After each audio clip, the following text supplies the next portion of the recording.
Hi, everybody. This is Joy Lingerie, and you've just tuned in to Matured Musicians Group.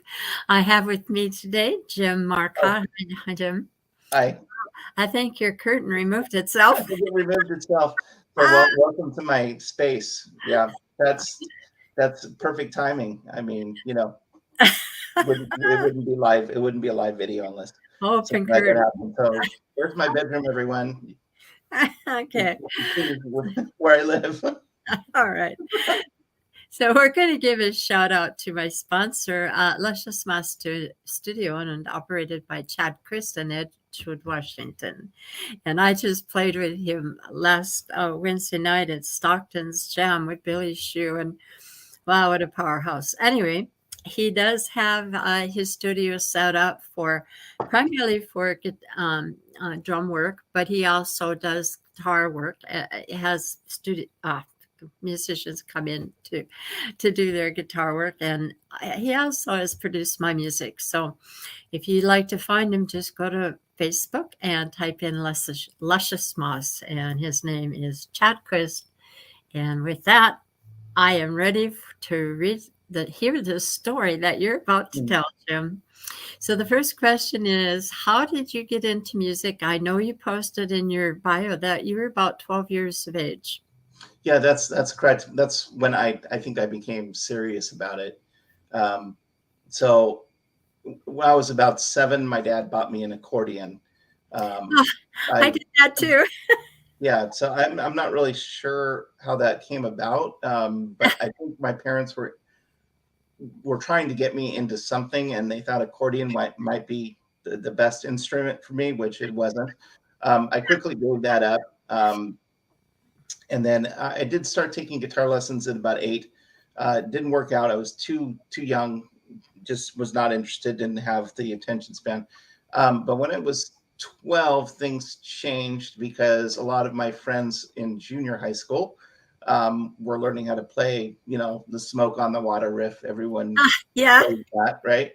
So, I was like, I gotta do this. So, um, I managed to talk my dad into buying me a guitar at that point, and started playing with other kids my age. And um, as the hormones kicked in, I, I knew at that point that playing music was going to be my only way to actually attract the opposite sex, because I wasn't that good at sports.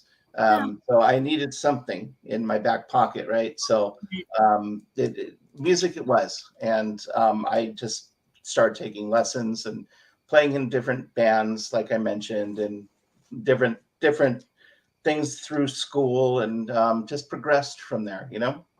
Right. Well, that sounds like a typical teenage boy. Yeah, absolutely. Very typical. So did you get the chicks? Not as much as I wanted to. um, but it was a good way to be social. If, guitar is a very portable instrument, Yes. so I was able to do things like take it to the beach for a bonfire, take it over to people's Yeah. house, play things like that. So Right. I'm sure it didn't hurt anything. It just it was it was um it was a fun thing to be able to do with kids growing up. Just being the Yeah. guy with guitar. It was fun. Right. And it's kind of high that doesn't have any bad effects, right? Right. Correct. Absolutely. Right. So, well, when did you start gigging? And well, first of all, I explain a little bit about the kind of music that like where you started compared to where you are now. Okay. Yeah. So I started playing the music that I was introduced to. Again, my dad had a big role in me being a musician. He introduced me to the Beatles at a young age. I think I got my first Beatles album when I was about 10. That did help me get into music because I just loved all of their music and wanted to learn how to play it. Um, so really, the Beatles, the Easy Beatles songbook was really my first introduction in playing full songs. That, and also I had some teachers that were wise enough to basically say, okay, you know what, learning things like Creedence Clearwater or the Eagles, especially the early Eagles music, that wasn't super complicated from a chord progression. You know, they were pretty standard open chords. And of Right. course, at that time, these bands were in their height of popularity, or, you know, thereabouts. So I started playing um, basically classic rock at a very young age. Wow. So yeah, it was that got me into it. And then as I progressed as a guitarist, things got a little more complicated. I could play things that were more complicated. You had a guest last week that Kelly that mentioned surf music. I got introduced to the Ventures when I was like 15, so I started a surf band. Played a bunch of Ventures songs with guys. It was fun. And then I got into probably one of the things that really made me progress as a guitarist was getting into jazz band in high school. Wow. Yeah, so Yeah. I got into jazz band. Also started taking lessons from a guy that had a little bit of a jazz background, and learned how to play more complicated chord structures Right. than basically just, you know, C major, G major, D major, and just, you know, the minor. I'm still out. Yeah. So, you know, I learned how to play extended chords like ninths and 13ths and 11ths and flat fives, and learned the theory behind that at a pretty young age. So that's been really helpful to me as a musician, is learning how chords are actually put together from the perspective of a scale. Right. Exactly. So, with that in mind, what did you kind of started out with classic rock and progressed to some jazz?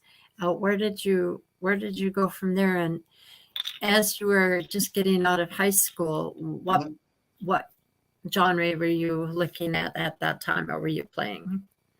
Well, after high school, I went and um, my I keep mentioning my dad, but he, like I said, he was a huge factor in my life. He said, "Look, I'm going to put you into college. I'll pay for college, um, but I want you to get a degree in something stable." In other words, what Not music. he was telling me, "Look, the music thing is really great, and you know I know you like it, but you're going to have to do something serious. Music's." He basically was saying, "Music is going to be a hobby for you.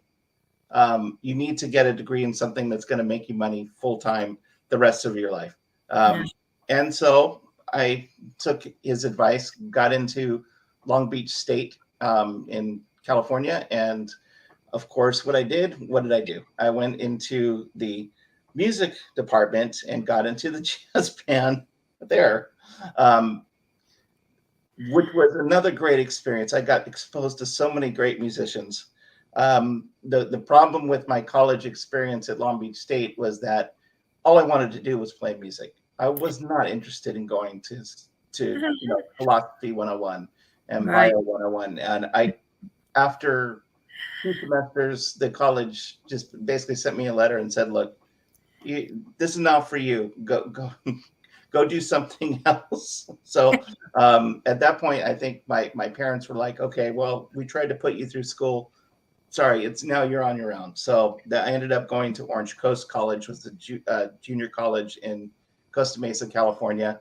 Again, ended up in mostly the music department, and I was majoring in interior design. But my motives there were basically, I know there was a lot of girls in interior design classes, um, so that's why I ended up in taking interior design classes, trying to get dates.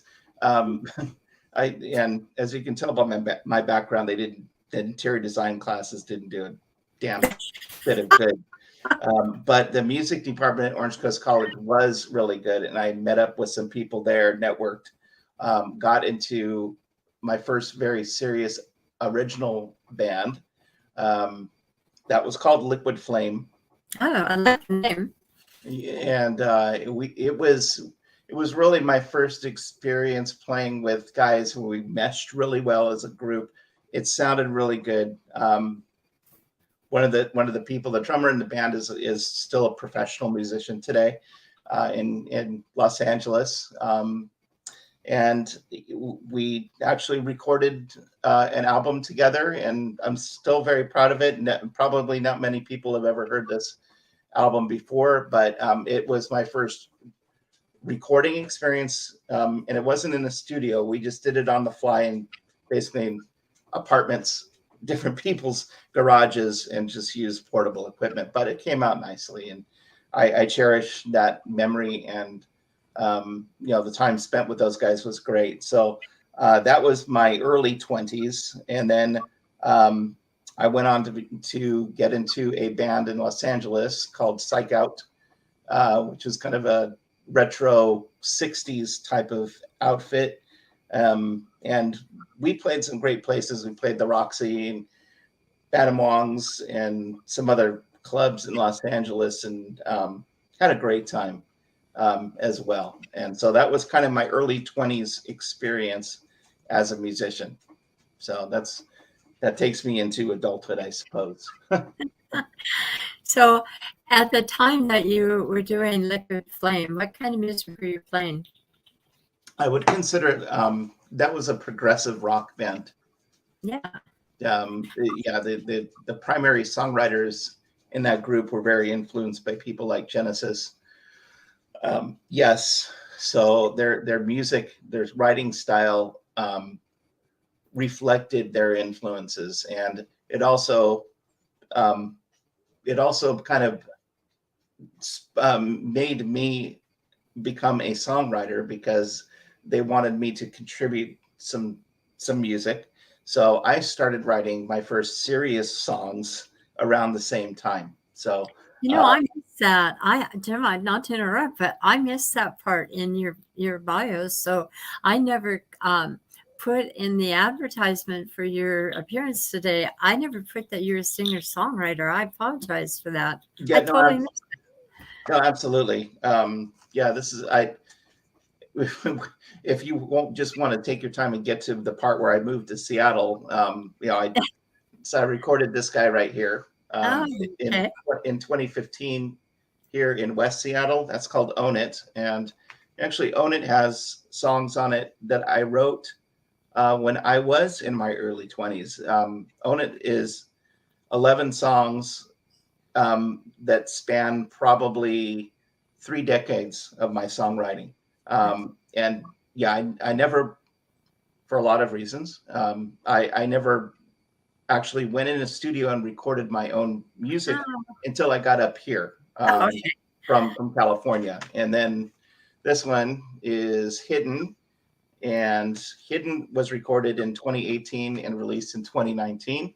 And that's all songs that I have written up here in the Seattle area. So it's got a little bit of a Northwest flavor to it. So Yes. Yes, this place definitely has its own culture and its own sound. absolutely, yeah, I've experienced that. Yeah, absolutely.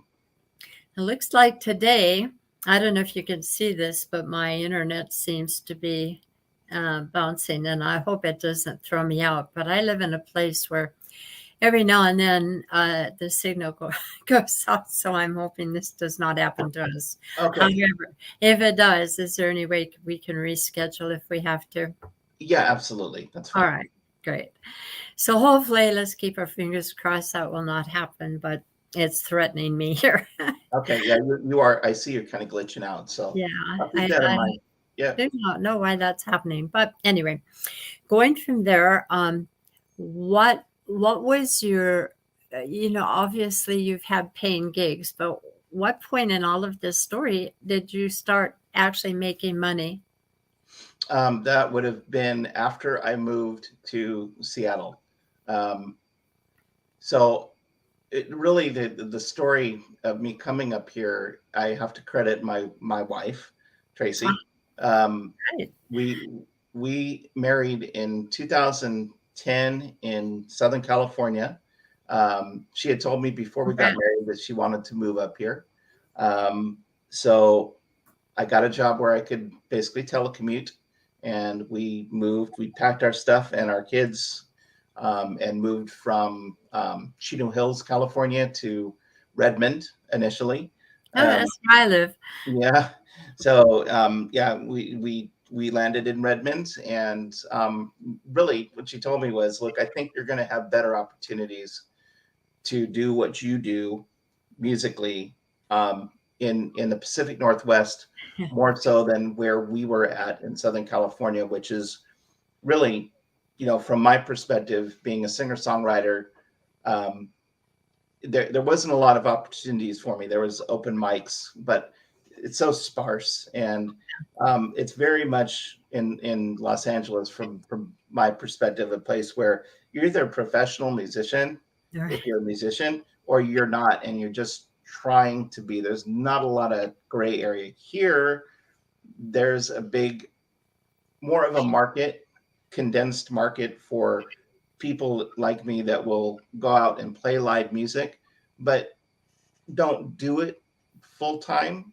It's not my primary job, right? It's my secondary job. So I just discovered by essentially trolling people that I made friends with the different places that they played up here, the wineries, the breweries, the Yeah. bars, and essentially what I did is I would make contact with um, these venues like any salesman does, right? And say, Right. hey, here's what I do. Here's a sample.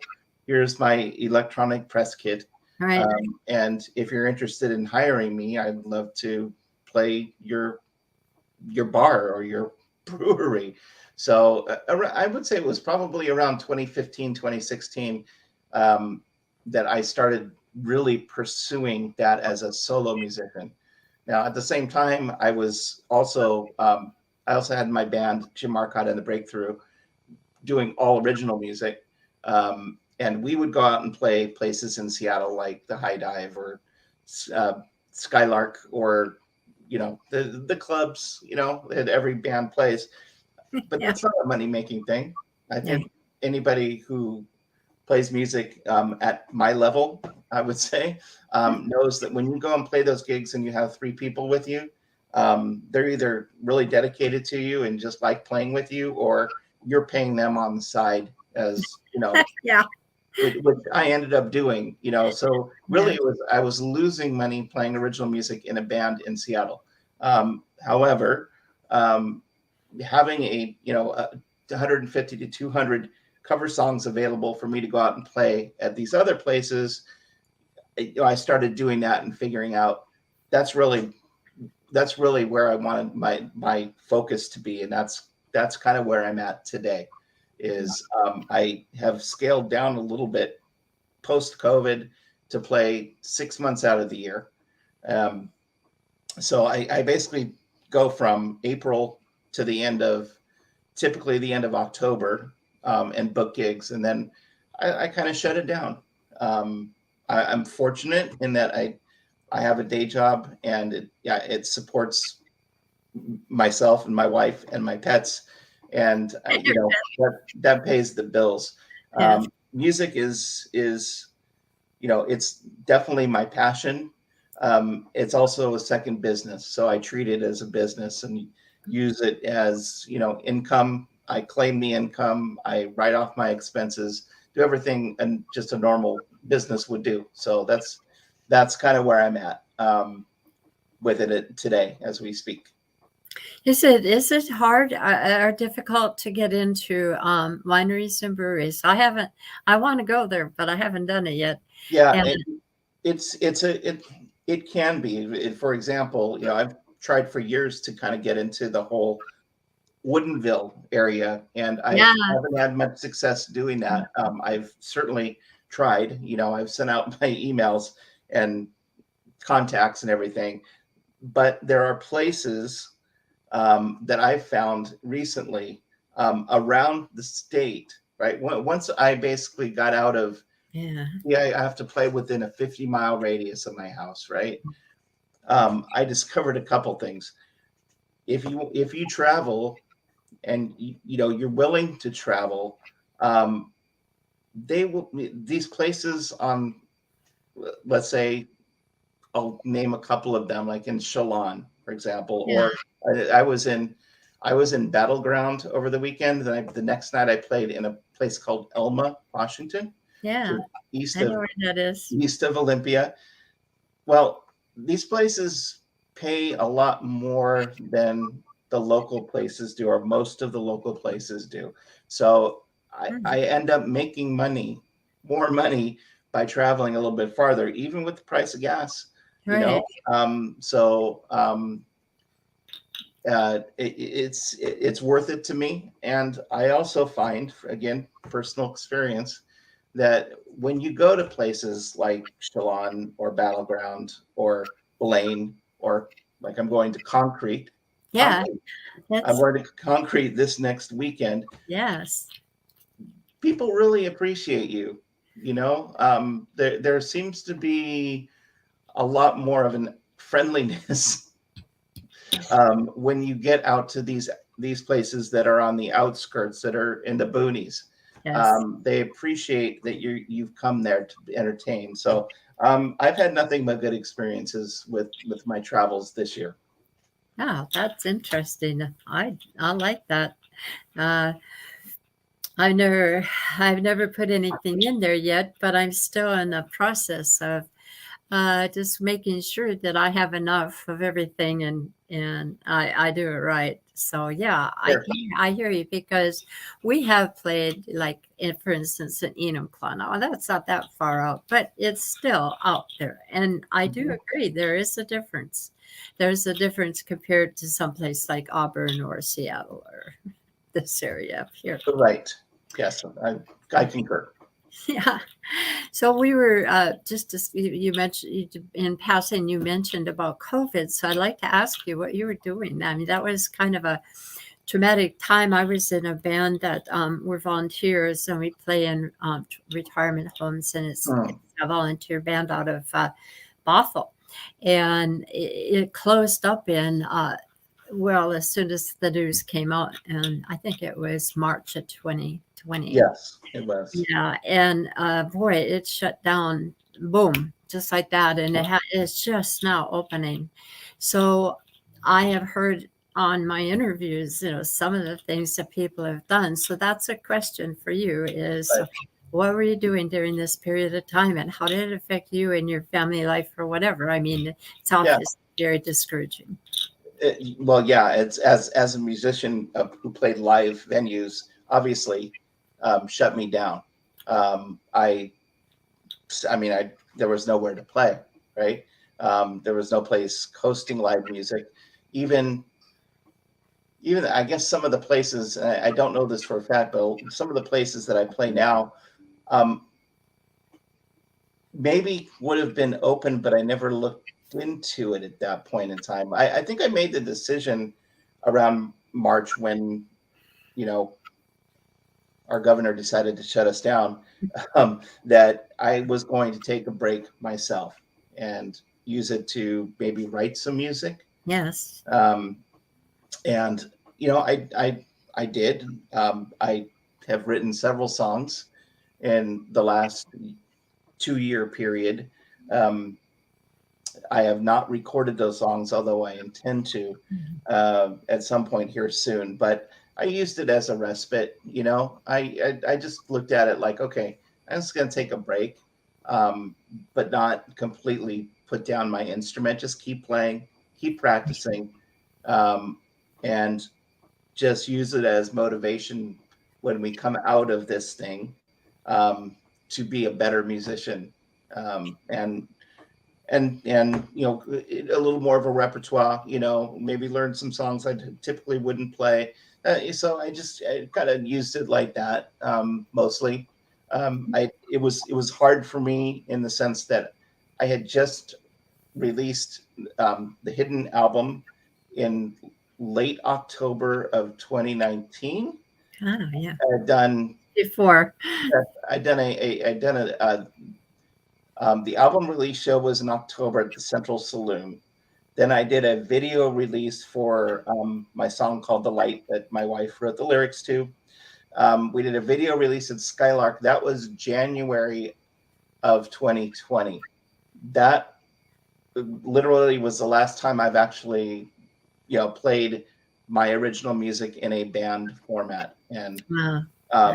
obviously play it solo. But it just, I was thinking, hey, I'm going to continue with playing with this band I'd put together. Really great musicians. My producer Kelly Kinnison, um, who's in West Seattle, multi instrumentalist. He was playing keyboards and guitar with me, and his wife Dee was playing bass, and this guy Cubby Casual, as he's known around town, was playing drums. So I mean, I had a crack band, sounded great, and I was really excited about playing more shows with those guys. Unfortunately, it didn't work out. It just, everything went down the tubes from there. So all those plans went out the window. So that was disheartening, to say the least. But like I said, I came out of it with a few new tunes and extra motivation to work harder as a musician now that things are open. All right. Well, you must have had a belief that somehow it was gonna end and things would get better. Um, Definitely. I wasn't sure how it was gonna go. My husband works in healthcare, and I didn't know. I just I didn't know if it was something that we're going to have to deal with forever like that, or whether it was going to pass. And there was a lot of information out there, and I think it was easy for people to get discouraged, but almost every musician I talked to, they just trudged on, saying it's gonna, I'm gonna do this for better days, Yeah. and you're one of them. I don't see how else you can look at it. Just basically like, okay, I know this is going to end at some point in time, so I have to be ready when it does to pick up my gear, put it in my car, and start playing. Start getting Yeah. back out gigging again. Exactly. Well, a lot of the people that I made friends with through jams and so forth in this area, uh, it was part of the problem was the fact that they were professional musicians, and Yeah. money wise, financially, they were hurting. Oh yeah. And so for them, I think it was a little bit more traumatic in the sense that if you aren't out there gigging and you can't have people other than stream for lessons, and I don't know if you ever tried lessons on stream, it didn't always work good. Mm-hmm. Yeah, it can be very difficult and kind of stress filled. So Absolutely. Yeah. Like I mentioned, I have a day job. It does cover my bills quite nicely. I've been doing basically SQL database work for the last 12 years. And so, I do have some skills outside of being a musician. It's just, I'm not into I'm not into coding as much as I am into playing music, I guess is right. probably a good one. Although, I mean, they pay me, so I take it as seriously as I do playing music, right? You have to when someone's, cutting you a check every 2 weeks. So, yeah, but I understand it. People that are full-time musicians, I don't know how they handled it. I honestly, it would have been a disaster for me. So yeah, kudos to them for getting through it. Absolutely. Absolutely. So we have a couple of comments. I don't know if you can see them on your screen there. Oh, And please wow. identify yourself so we know who you are. We'll be able to see it afterwards, but we Okay. can't see it during the interview. Someone is saying, great interview, and it was good to hear you, Jim. So whoever whoever put that comment in there, we don't know who you are. So thank you for the comments. I have some ideas, Lori. Yeah, some ideas. Did you ever play out at Snowtown? Yes. That's when I first saw you. Yeah. Snowtown Brewery. Mhm. Frank. Yeah. Yeah. makes some great beer, by the way. If Yeah. you guys haven't enjoyed their libations, boy, I tell you what, some of the best in the state as far as I'm concerned. But yeah, I've played multiple gigs at Snowtown Brewery, both as a solo artist and also when I was playing as the guitarist for a band called 4 and 20 Blackbirds. I played with Stacy and her band as a guitar player, electric guitar player, and had many good memories there. So a fun place to play, great, and people. There's a place where people really appreciate music. Made a Right. lot of friends out there on the east side, um, in Monroe and Duval, and the surrounding areas. So yeah, it's fun, definitely. What area do you live in? I mean, not specific, but what area of the greater Seattle area are you now at? Currently, I'm in South Bellevue, so Oh, Factoria. okay. Yeah, I know Yeah, where it is. Yeah. yeah. So I'm over here in a little kind of Mobile. that area called Newport Hills, Yeah. which is right by the 405 and the 90. Yeah. For now, we are planning a move in early 2023. We'll be moving out of this part of the state for a number of reasons, but we're looking at southern Washington, Oh, around the Vancouver area to relocate. yeah. Okay. We're not going to lose you forever. No, no, no, and I mean, I'm not going to be so far away that I can't come back. And I probably will. Just based on some of the places that I've played this Right. year in You're not that far 2022. away. Yeah. You're not that Mhm. far away in Vancouver. Yeah, speaking of Snowtown, I don't drink. My husband doesn't. I mean, I do occasionally, but he never does. And what I liked about Snowtown was the root beer. Oh, dang, Oh, yeah, that could get addictive. Anyway, moving on from that, what what kind of things can you say about when you first started and started getting serious at 12 years of age that you have learned or that you might like to pass on to the listeners about your musical career? And, I know you're not a full time musician, but that is your first love. And right, of course. unfortunately, music doesn't make money. I don't know if it ever did unless you're, big record company. And that's kind of passed since COVID. I mean, things have changed now and they don't Yeah. usually do that as much anymore. So, what are some thoughts on those questions? Well, that's super interesting question. So I would say the first thing, like if I was to go back and talk to my younger self, Yes. um, and just I would pull myself aside and I would say, look, you know, just go do it. Just go do it. Don't be scared to make the jump and try to do what you love to do. If it doesn't work out for you, you'll find out. But if you don't go 100% all in, and try this, and it's always going to be something that's off to the side, which frankly it is today for me. I've already explained that it's my second job, right? So, but I also think that if I would have, let's say when I was young, 20, if I would have moved to Seattle, I would have been up here on the verge of grunge and everything else. And I feel Yes. like I was a good enough musician even then, where I Yeah. probably could have hooked up with one of these bands. And, Yeah. it's all, it's all kind of like, well, could have been, should have, would have, could have. But the Yeah. fact is, I know that my parents were trying to do the right thing.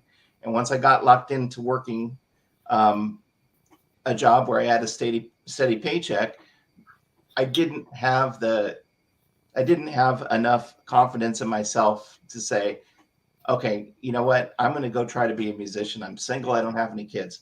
I'm just going to try to support myself doing that. I just did not have the confidence to do that. I was just kind of like, well, I'm working a job and I'm trying to be a musician at night.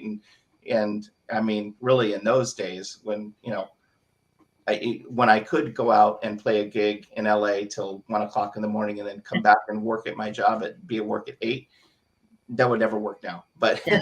Yeah. but back then it was working out for me, and that's what I did, you know. But I never made the jump to try to do it full time, and I do regret it at times today. I think I would be in a different place musically if I would have just kind of again followed my path at Right. that point in time. The second thing, as far as being a musician, I would encourage, you know, anybody who's learning how to play music to really study how chords are put together, and basically from the perspective again of scales and major scales and different scales, and learning different variations of chords. It's gonna make you a better player, and a lot more interesting to listen to as a musician as you start um, learning different chords. It's made a huge difference. Um, I was fortunate when I was in high school. I had a friend and a neighbor named Troy Dexter, and he's a professional musician today and studio musician in Los Angeles. I just saw him with the Carl Verheyen band a couple weeks ago when they were coming through Seattle. Um, this guy's an amazing musician, and he really taught me a lot of stuff from a lead guitar perspective to also chord progressions, like I've talked about. So I'm grateful to him that he kind of set me on the road to be the guitar player I've become today. So yeah, thanks, Troy. I know you're probably busy, but anyway. Oh, I like hearing that, and you can really tell the difference. I go to jams, and I've been going to like before I formed my band in 2000. I was jamming with about 24 different bands in the area, and now I'm back to that too. And Mhm. I try to support musicians every way I can, and it also helps me because I can play out and get better at what I do. But there's definitely a big difference between people who have learned those lessons that you're explaining, Mhm. and those that of us that are just struggling to get better. Right. I mean, it's like difference between day and night. And when I hear a good musician, it's like all the lights come on. I mean, I know I know what I'm listening to. Definitely. Yeah. It's always kind of um, it's inspiring, you know, when you see these guys play that have so much skill, Yes, and it's like you know, I think we both know Tommy Wall, right? yes, Yeah, I played with him not too long ago. yeah. So you know, I haven't been to his jam at the Yeah, Lucky Seven yeah, because I've been so busy, but I was going when I was basically not working every weekend as a musician. I'd go out on Sundays and play with those guys. And oh man, what talk about a great experience. I mean, jeez, because you know he's got pros up there. You know, he's a pro. His yes, drummer Andrew or whoever is using for that night is a pro. yes, Typically, he might have a keyboard player on the stage. He's a pro. yes. And then you know you be thrown into that. It's like, oh man, it just feels like a comfortable chair. It's Oh, great. yes. It's fantastic. I can't wait to go back when I don't I'm not working on Fridays and Saturday nights. I just want to Yeah. like basically chill out on Sundays. But I'll be back. I'll definitely be back probably in late fall and in the wintertime if that's still a thing out there in Oh, I think it will Kirkland. be. Yeah. Yeah. He had quite a crowd. I went out there before 5 weeks ago, and I don't know if you know Billy Shu, but he was out there playing. Okay. And I played country, so I wasn't sure how Tommy would be, how he'd accept it. Oh God, it sounded like this rumble. I mean, Oh it, yeah. it was incredible. I enjoyed it Yeah, they immensely. don't. Those guys don't mess around. No, They absolutely don't. not. no. He listened, and then when he kick in, it would just kick in. Hmm. Um, yeah, I think, I was trying to remember what this oh, shoot, I don't remember the name of the guy that played the drums. He's got a school too, something like Steve Smith. I have to look that up. Oh my gosh, I hope he's not listening. So I apologize if you are. But anyway, yeah, there's a big difference. And practice and having the right teachers, have the right attitude, and the right ability is just, it's not for everybody, but it's worth it at the end, correct? Is that how Sure. you felt about it? Yeah, absolutely. I'm not teaching currently, because I don't want to take any students and then leave them high and dry in 6 months. Yeah, But I did teach. I had 5 students at one time between 2015 and 2017, local to me, um, all in their preteen years, like I was when I got interested. So these right. guys were, 7th, 8th graders in the neighborhood, and really enjoyed sharing my knowledge with them, and also seeing, how they've blossomed as musicians themselves. So it's very gratifying to see, Yes, when absolutely. yeah. So very, very, very cool.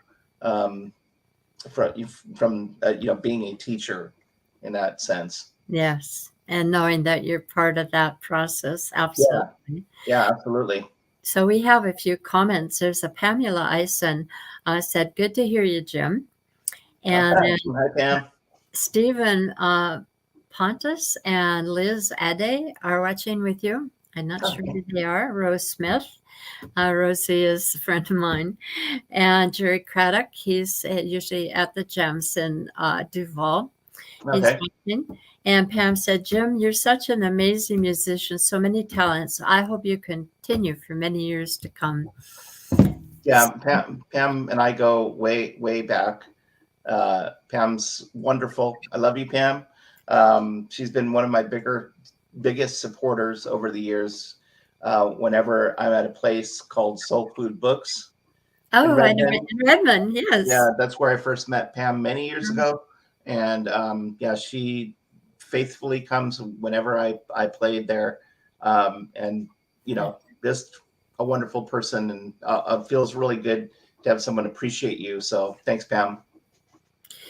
Oh, did you ever have any like aha moments where somewhere along your journey to where you are now and where you're going, and that's the next question, where you're going. Mhm. Have you ever had any of those aha moments that really stand out and you say to yourself, yes, I took the right path as a musician, not necessarily because you did. I know you wanted to go full time and you didn't, Right. but even now when you play anywhere you play, have you ever felt that there was those times when it was wow, almost spiritual? Absolutely. I call it the zone. Its own, yes. It, music is very therapeutic. And um, when I can get myself into a place playing music, and singing songs that I love, singing my own music, whether it's, you know, cover songs I love to play, or my own original music. Um, if you can get my place, get to my happy place, my zone, that is like, that's the best place for me to be. There's nothing really even that compares to that feeling. And that can be by myself, that can be as playing electric guitar in the different bands I've been in. If it's enjoyable and you're surrounded by the right people, that lift you up, then it's a fantastic thing. Can you describe it? um, I would say it's like being on the best drug that you could buy, and you just Ah, relaxed. And absolutely. yeah, your mind is just you anything that was, and pain too, for that matter, and anything that's like wrong with you. If you got a cramp in your shoulder, if you're stressed about your money, if you're whatever, it Right. goes out the window for, that period of time where you get to the place where you want to be playing music. So yeah, I've been fortunate enough to I've been there many, many times, where I lose myself, in it. And I think that shows. um, I think that people recognize that in me when I play, is how much I put into it. I every time I go out and play, really, I treat it like it's really like if I treat it like the last time I might play, right? So if you treat every performance like that, it's just going to be it's hopefully your best performance. And of course, you might be a little off on certain things, and it happens. But but if you just put everything into it, you can every ounce and sweat, and I sweat a lot. But if Yeah, you put if you put your soul and energy into it, then it's going to transcend, and people will see that and appreciate it. I certainly hope. absolutely. And they do. I think they do. From what I see, I watch people all the time when Yeah, I'm singing, and I know when they're in the palm of my hand and when they're not, and what they like and what they don't like is pretty clear if you're watching them. So right. I believe Pamela said, "I love you too, Jim." Yes, I saw that, and yes, makes me smile. Okay, going on. Is do you have anything coming, any albums coming out or anything in the future? What are you seeing coming out in the next year? Do you have some gigs coming? I know you stop in late October, but what direction are you going in, and what would you like to promote today at this point in time? Well, I don't have any new music. My plan is to try to record some of my new music within the next 6 months or so. Maybe not in a studio format like I did my first two albums, but a little more relaxed, maybe more acoustic versions of things.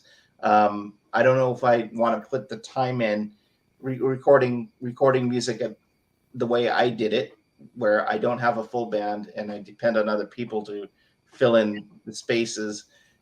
Takes a lot of time. It really, really does. It's very becomes like it can be a year-long process of trying to get the right sounds. But yeah, so I'm not committing myself to doing that. Plus, I don't have enough music, I think, at this point to really make a full CD. So just kind of waiting for things to blossom and come out of me musically before I commit to recording. As far as the gigs, I do have. I'll keep it local because probably most of the people watching here are local to me. But um, I'm playing October 8th at in Monroe, ironically enough, at Where? the Route 2 tap Oh, room. yes, I know where that Yeah. is. I've been Yeah. there. Yeah. Yeah. So I'm playing there on Saturday, October 8th. Mm, I believe that's a 7 o'clock show. yeah. That's a 2 hour gig. I love that place. It's great. Hope it Good. doesn't snow. Yeah, well, yeah, I know. Yeah, I know. That's always a danger as we move into these months, right? Um, but yeah, that's a local gig. Then I think the next week I just picked up a gig. I work for a company called Gigs for You. I'm subcontract for them. Basically, they place musicians in different places in Seattle at gig opportunities with their partners. So I'm playing October 16th at Hard Rock Cafe from 11 a.m. to 2 p.m. It's brunch. It's a Sunday.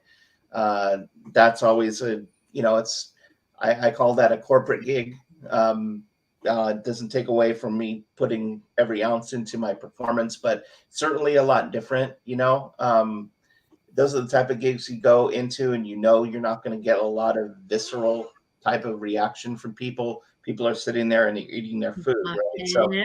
I treat it kind of more like, okay, I'm just going to play some background music. I have a pretty extensive set of instrumental songs that I play, covers. So I just kind of vibe out on that, and people let me know if they like me there too. So that's good. So those are my two local gigs in the next month or so, and then I think I have 5 or 6 total gigs. I'm going, like I mentioned, this weekend I'm in Chelan, and then 2 days later in Concrete, and not literally, just the city. Okay. Um, Yeah. but yeah, I'll be in those 2 towns Friday and Sunday. And then I've got the October 8th in Monroe, October 16th, Seattle, um, doing a private wedding the following weekend. And then the weekend after that, I am playing in Elma, Washington again. Um, Right. so that pretty much wraps my year, actually. As far as playing, I've got really not much lined up after that, but I don't like traveling in inclement weather. I don't like the getting done with a gig at 11 and all of a sudden it's snowing. I've been there and done that, and Oh, that's just stress at this point in my life. I don't need. no need. I don't. I'm not. I don't have the type of vehicle that handles the snow very well. So it's like, okay, I'm not even going to mess with the possibility. I'm just going to play, before it gets to that part, hopefully, of the year. So yeah, that's what's coming up for me. Yeah. And in your vision, looking ahead, maybe the fall, like a year from now when you come back, and I believe you said April, was that correct? You usually come back in about April? Well, we plan on moving by June of 2023. Okay. So when are you going to start gigging again after the end of October? I'm going to start booking gigs, and I do have a couple of places down in that area that I play currently that we're planning on moving in Southern Washington. So I will book those places probably starting in May of 2023. Okay. And also, my goal is to start looking for places that will be local to me when in that part of the state. And from what I understand, there's just as many opportunities down there as there are up here. So that will be kind of my central Right. focus. Will be booking gigs in the Vancouver area, even into Portland. Portland, yes. I was wondering about that. Yeah, I have played Portland in the past. Um, we'll see how that goes. I haven't made a lot of money in Portland. It seems to be a lot like Seattle from a mid-level singer-songwriter perspective, So yeah, we'll see how Portland goes, but again, some of the surrounding areas of Portland within, again, like a 75-mile radius, I can go play those places. I know I can, and I'll just be searching those out as I have up here. And then I'm not ruling out, making the drive, coming up here and playing some of the places that Yeah, it's not that far. no, it's not really that far. And, I want to take advantage of some of the relationships I've gotten in the last year, especially with these venues that I love so much. Absolutely. Well, that kind of wraps it up. We got about 8 minutes here, and we have this plan. But do you think? I don't know. You're a young man yet compared to most, but do you see any possibility when you get to retirement age that you would go full time into music? Absolutely. All right. Yeah, I mean, that would be a goal of mine because yeah, I certainly don't want to sit around. Yep. Um, I think that I would be more apt to look for a probably look for other people that are doing the same thing and see where that takes me. Right. Um, I, the dream of mine is to actually just play in a blues band, really, Yeah. as a guitar player. Um, and that would be ultimately for me just a great thing. So, and with that in mind, I probably would look for musicians that play that style of music that were closer to my age. And Right. full disclosure, I'm 57, so in 10 years I'll be close to 70 years old. So I'll be looking for guys between 60 and 70 to play music, or older, doesn't matter. Everyone can. Age is not a No, thing. I'm a better musician and singer now than I was at 20. I mean, and I've just gotten better, with age. I'm like a fine wine, I guess. absolutely, absolutely. Um, I was just thinking, if you if you had if you could if you could shout out to people who are you know, in your age group, and looking at all the people that were stars and so forth in the day in the 80s and 90s that are now Hmm. in their 80s, and then Yeah, beginning to lose them. right. Yeah. What would you have to say? What would you do you have some thoughts about what you might like to express or say about all of this? And I think musicians that are your age now and around your age, those people won't be around anymore. Do you Right. think influences might change as well? So, any thoughts on that? Um, yeah, that's an interesting question too, because I look at Paul McCartney now, and he's still Yes. going pretty strong. He's, I mean, being a huge Beatles fan, I was always kind of more inclined. I liked John Lennon's approach. And not, I mean, Paul McCartney, genius, right? But to me personally, the two guys that appealed to me in the Beatles the most musically and probably from their personalities were John Lennon and George Harrison. Those two members of the band, um, loved their writing style and playing.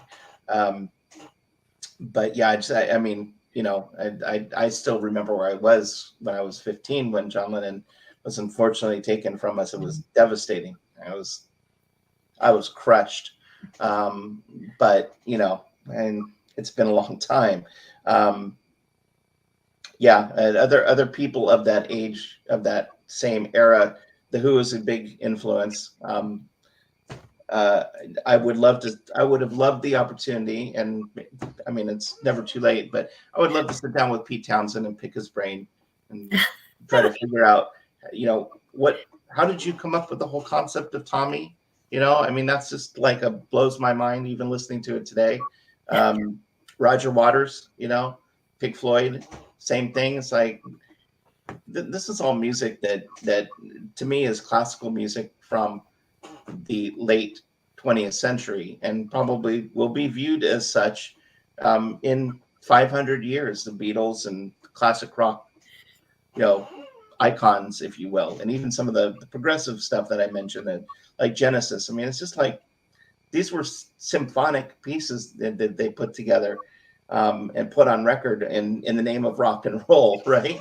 Um, Yes.